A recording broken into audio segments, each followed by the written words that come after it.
few nights ago I was watching the Ellen show with my wife because frankly that's how low I've sunk. And if you're not aware, Ellen DeGeneres is probably best known now for being the voice of Dory in Finding Dory and Finding Nemo. And she's also a well-known American chat show host.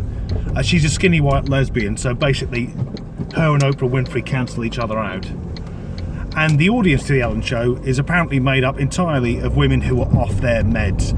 I've never really understood why the Americans are so into owning guns, but if people like that lived near me, I'd want a gun at all times as well.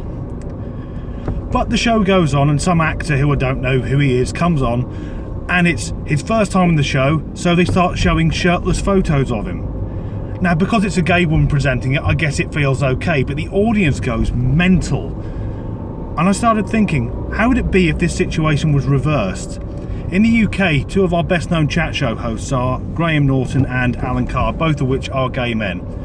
Although Graham Norton's a chat show host, Alan Carr makes me want to self-harm. But if on Graham Norton some actress came on who'd never been on before and they said, "Oh, we found some racy photos of you," they put them on and the audience was full of blokes making a load of noise, Television Centre would be on fire within the hour. Now, with these thoughts, I thought, well, I'll have a look a bit at gender equality online. And if you stray away from the intelligent pages, you soon find the cause of everything wrong with the world is that all the white men haven't been castrated and murdered. And how the hell I got from Ellen DeGeneres to that so quickly is confusing for me as it is for you.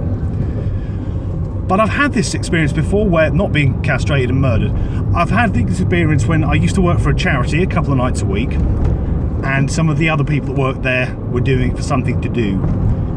People who were off work with a bad back long term, you know the type.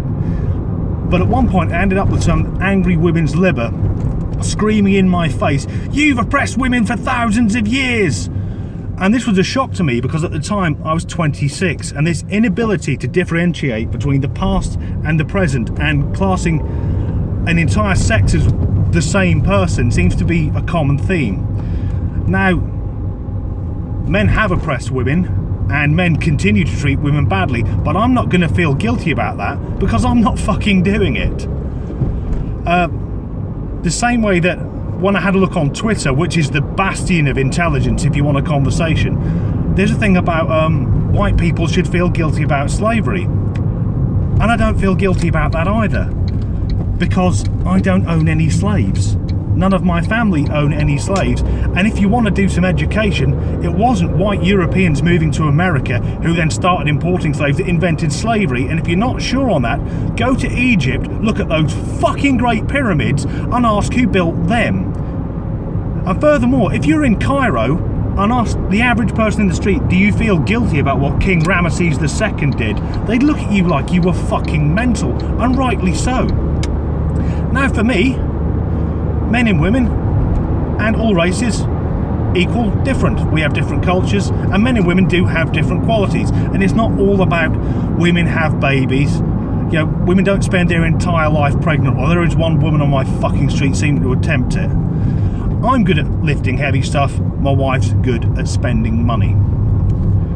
But if you class everyone of one sex as one type of person, then you're sexist. If you discriminate against people based on the colour of their skin, including white people, then you're a racist. And finally, if you are one of these angry women who finds that every relationship you're in starts off with the guy being really nice, and within a few months he's an arsehole, and you end up splitting up, that's you causing the fucking problem. That's the most sensible video I've ever done.